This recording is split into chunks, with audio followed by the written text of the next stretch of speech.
Sebelumnya, terimalah salam Buddhis dari saya. Namo Sang Hyang Adi Budaya, Namo Buddhaya. Sini saya Dion, mewakili Muda-Mudi Wihara Gunawardana. Di Minggu tanggal 14 Mei ini kita sedang ada kebaktian Muda-Mudi. Kebetulan di hari ini kita diisi oleh dua kokoh yang luar biasa, Ko Verikus dan Ko Agus. Tentu dengan tema yang sudah kita share juga di sosial media kita, inti ajaran Buddha. Semoga sharing hari ini dapat berdampak baik untuk kita semua di kehidupan sehari-hari. Tanpa banyak bicara lagi, kita sambut lagi untuk kepada Ko Verikus dan Ko Agus, dipersilakan waktu dan tempatnya. Namo Buddhaya.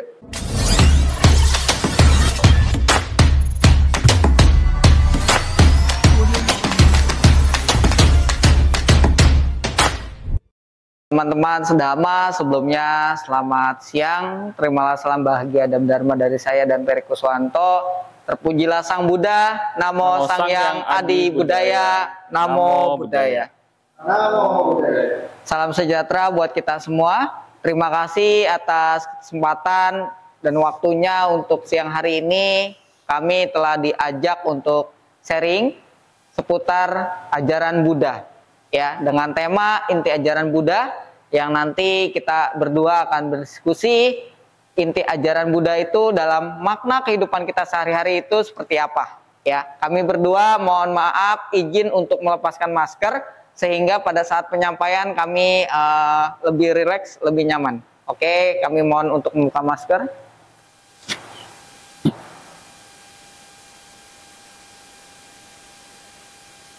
Oke, baik. Terima kasih semuanya atas partisipasi dari teman-teman semua. Hari ini kita akan berdiskusi atau berdialog tentang inti ajaran Buddha. Untuk hari ini, saya Daniel Agus Gunawan. Saya Verikus Wanto. Ya, dengan tema inti ajaran Buddha. Oke, mungkin pada siang hari ini dari dua statement, mungkin dari sisi saya pribadi dengan Ko Peri mungkin ada sedikit perbedaan, tetapi mempunyai inti atau tujuan yang sama, yaitu tentang ajaran Buddha, Dhamma, dan Sangha. Ya, tadi sejenak kita ada bel dari jam. Jadi di sini kita kembali ke dalam diri kita, kita melakukan hening sesaat, kita kembali lagi ke dalam rumah kita.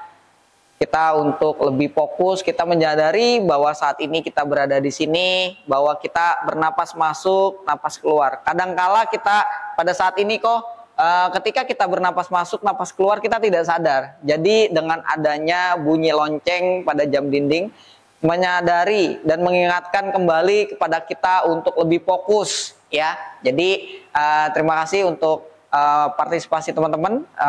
Ketika bunyi bel atau bunyi lonceng pada jam, kita akan hening sejenak. Oke, Ko Peri, kita hari ini langsung aja kepada inti ajaran Buddha. Inti ajaran Buddha pastinya kita sudah familiar, kita sudah mengetahui.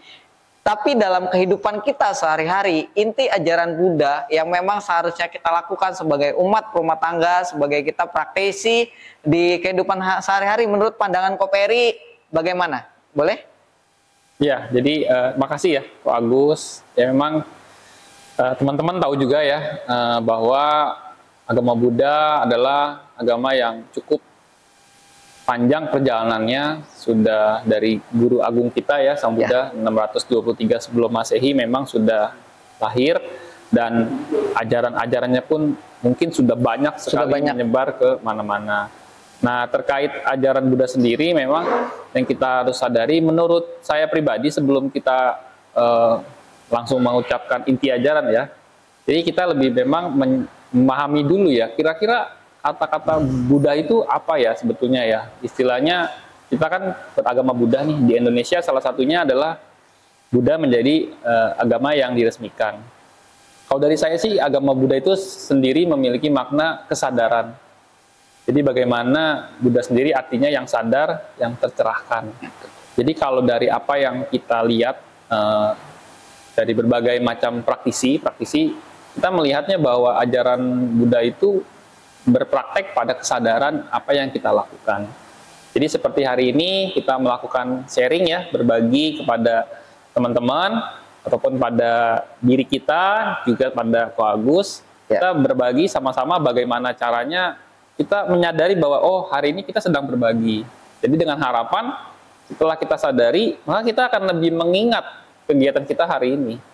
Kadang kita sering lupa ya, naruh barang di mana atau tadi habis ngapain. Jadi dengan arti kita memahami bentuk-bentuk kesadaran yang kita lakukan pada hari ini, itu salah satu dari ajaran Buddha gitu, walaupun belum sampai ke intinya ya. Nah menurut Ko Agus nih, sebelum kita lanjut ya ke inti ajarannya dari Ko Agus sendiri, Buddha itu seperti apa sih gambarannya gitu? Mungkin silakan. Oke, terima kasih Ko Perikus untuk penjabarannya tadi. Sebelum kita memasuki sebenarnya inti ajaran Buddha itu seperti apa ya? Menurut pandangan saya sendiri, menurut saya Buddha ini adalah sama yang tadi disampaikan.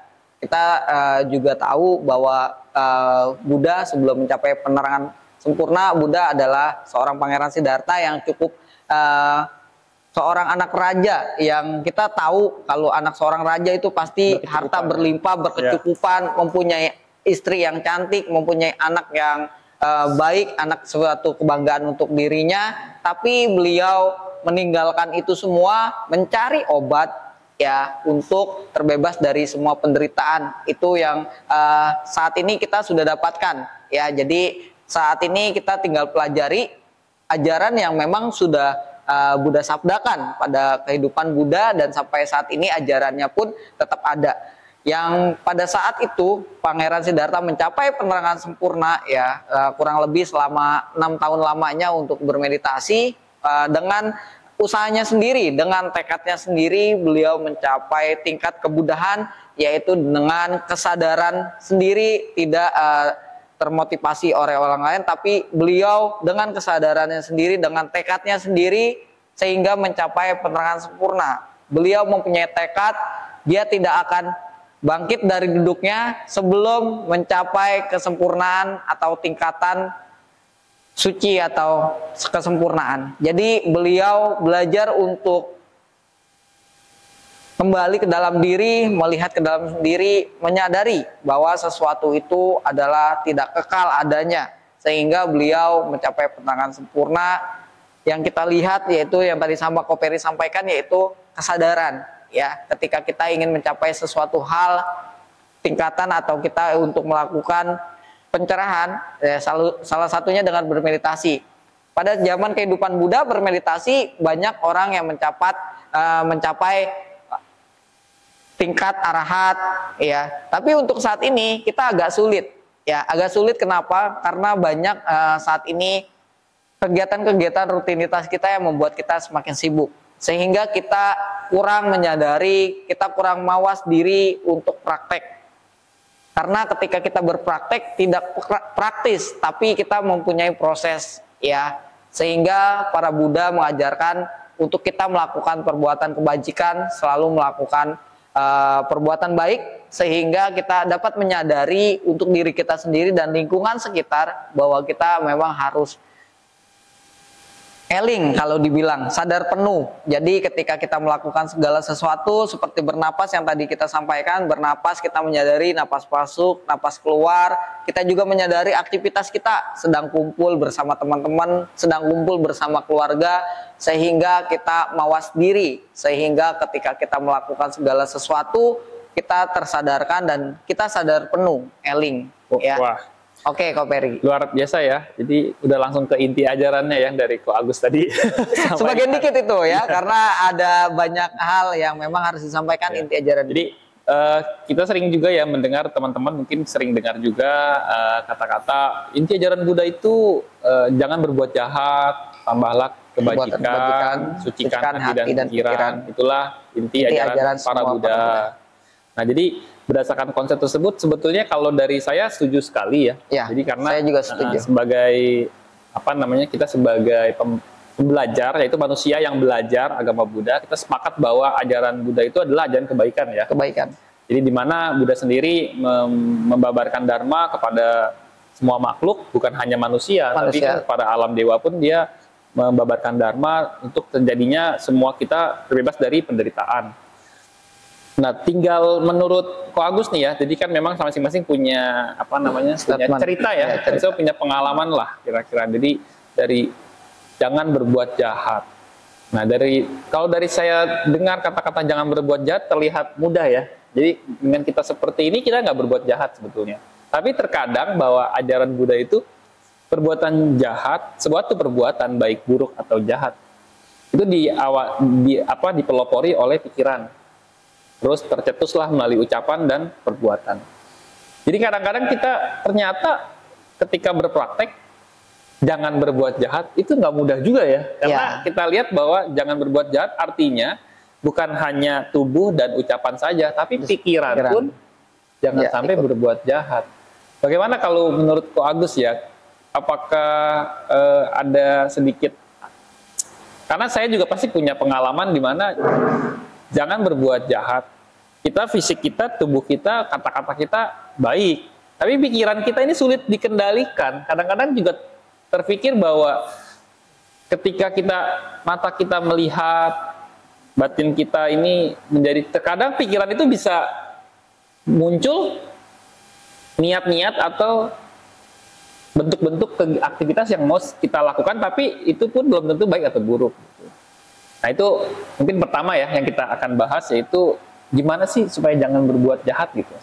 Jangan berbuat jahat itu sesuatu yang gimana menurut Ko Agus secara pribadi ya, secara pengalaman atau ya. Oke, terima kasih Ko Peri untuk pertanyaannya. Ya tadi yang disampaikan Ko Perikus, inti ajaran Buddha udah disampaikan. Yang pertama kita yang tadi disampaikan memang terdengarnya mudah ya, dilihatnya mudah, jangan berbuat jahat ya. Tetapi sebagai kita umat rumah tangga dan beraktivis ya, memang agak sulit melakukan hal ini. Tetapi ketika kita sudah melakukan perbuatan baik seperti hari ini kita ke wihara, terus kita melakukan kegiatan sosial, itu akan melatih diri kita untuk jangan berbuat jahat ya. Karena yang tadi disampaikan itu ada landasan, ada 3 ya, yaitu melalui pikiran, ucapan, dan tindakan ya. Yang tadi yang mungkin tidak bisa terlihat oleh kasat mata, yaitu mengenai batin kita, pikiran kita. Pikiran kita ini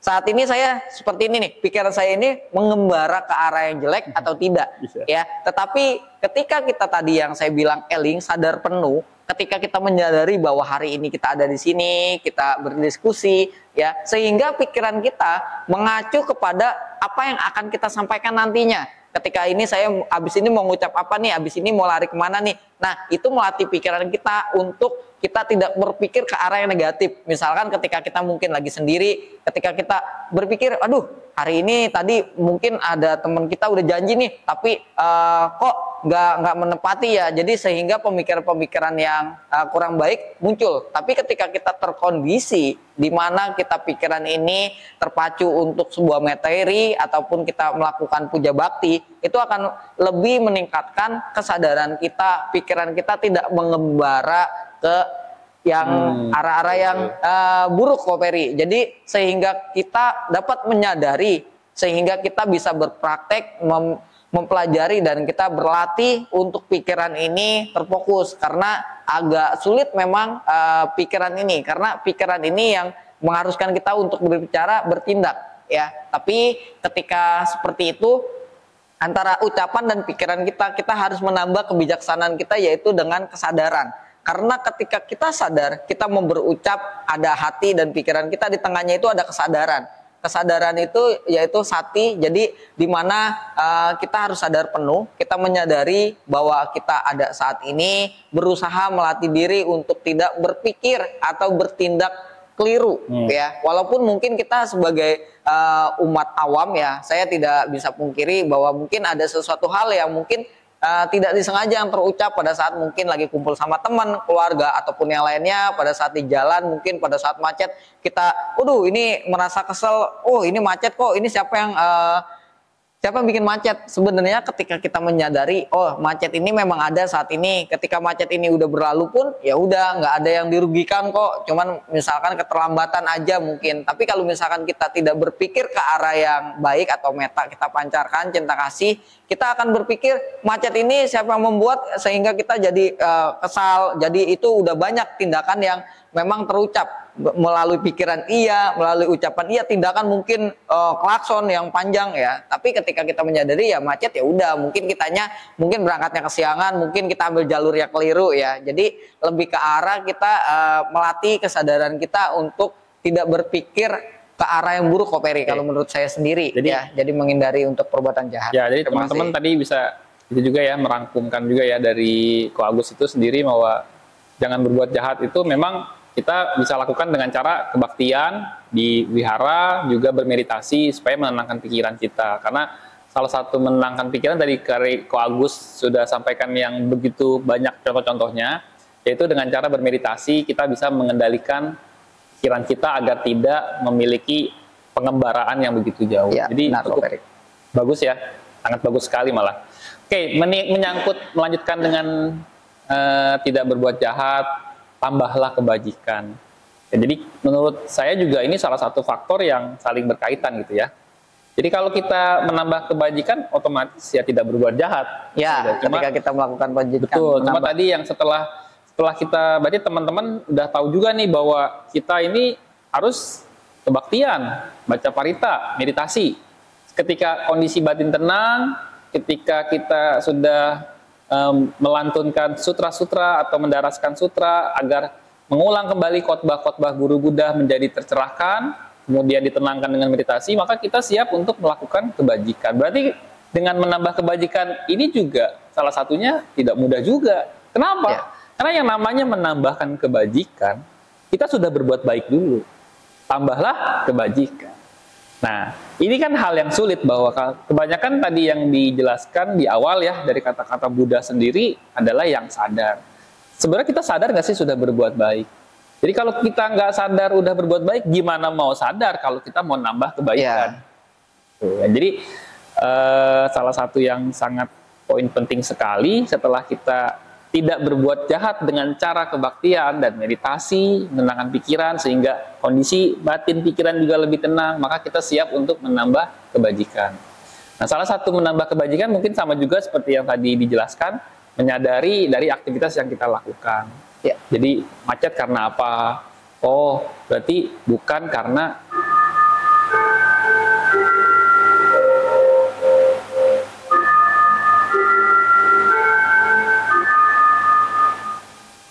ya, jadi bukan karena satu hal, tapi mungkin banyak faktor yang menyebabkan hal tersebut. Oke, menyangkut yang tambahlah kebajikan, ya cukup menarik ya. Tadi sudah dapat ya konsepnya supaya jangan berbuat jahat. Nah, bagaimana nih tambahlah kebajikan di sini? Apa yang bisa kita lakukan? Mungkin di wihara ya, bagi teman-teman nanti kita bisa sharingkan sedikit, nggak terlalu banyak ya. Apa sih yang bisa kita tambah kebajikan di wihara? Apa sih yang kita bisa tambah kebajikan di luar wihara? Ya mungkin boleh Ko Agus dulu nanti ditambahkan. Oke, Ko Peri saya dulu, nanti mungkin Ko Peri bisa menambahkan. Ya, jadi kalau misalkan kita konsepnya kita ambil yang di wihara ya, kita menambah perbuatan kebajikan.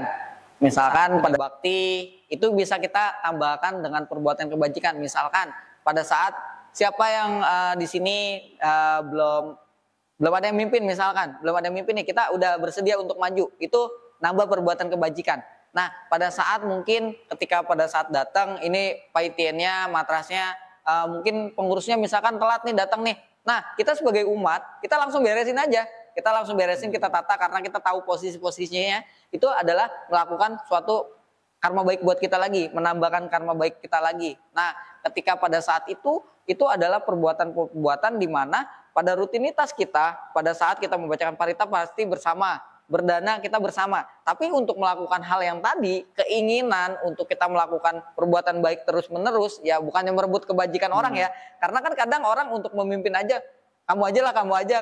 Kadang kan seperti itu. Tapi ketika kita maju, ada satu atau dua orang untuk memimpin, itu akan berlangsungnya suatu kegiatan puja bakti. Itu akan membuat yang lainnya bisa melakukan puja bakti. Ketika tidak ada yang memimpin, berarti tidak ada yang puja bakti. Nah, dari situ kita bisa menambahkan perbuatan baik. Terus kita juga untuk yang hari ini menyiapkan matras. Nah, kita juga bisa tambah perbuatan kebajikan lagi. Biasanya nih ketika udah kelar semua nih, udah diberesin semua. Nah, kita mau pulang. Kita mau pulang kan kita bisa lihat lagi nih kondisinya. Kipas anginnya udah dimatiin atau belum, lampu-lampunya udah dimatiin atau belum. terus kita cek lagi sound systemnya udah dimatiin atau belum, udah dirapikan atau belum. Banyak menambah perbuatan kebajikan ketika kita menyadari, ketika kita melihat sekitar kita menyadari bahwa sesuatu hal ini harus kita lakukan. Ada lagi mungkin ketika udah beres semua, kayaknya ini setelah kita puja bakti agak ngeres nih, kita sapu dulu sebelum pulang. Nah, itu bisa lagi tambah perbuatan kebajikan. Yang penting kita untuk melakukan segala sesuatu dengan keikhlasan kita, dengan ketulusan kita untuk melakukan sesuatu. Jangan melakukan perbuatan sesuatu itu dengan terpaksa, ya.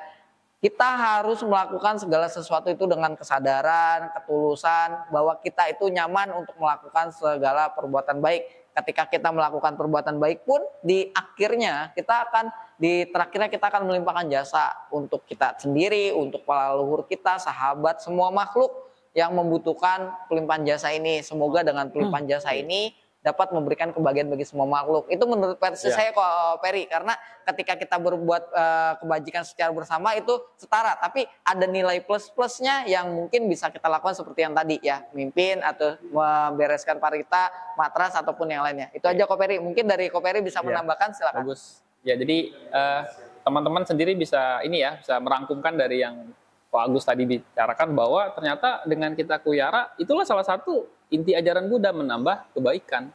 Dengan cara seperti apa? Yang simpel-simpel tadi yang dijelasin adalah mempersiapkan kebaktian, menjadi pemimpin puja bakti, ataupun kita belajar membacakan sutra, nanti bisa melakukan praktek atau mengajarkan kepada regenerasi kita.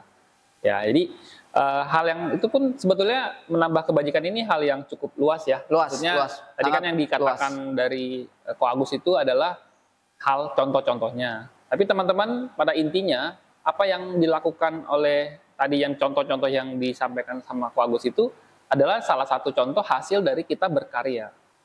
Jadi dimanapun kita berada, baik di wihara maupun tidak di wihara, kalau kita berkarya itu adalah menambah kebajikan kita. Ya, benar. Ya, jadi datang ke wihara, kita baca parita, ikut kegiatan parita, ikut puja bakti, itu sudah berbuat baik. Tapi dengan kita berkarya, yaitu ada sesuatu yang kita lakukan. Bukan hanya kita kebaktian, tapi membantu. Jadi itu yang disebut berkarya. Jadi banyaklah teman-teman untuk berkarya.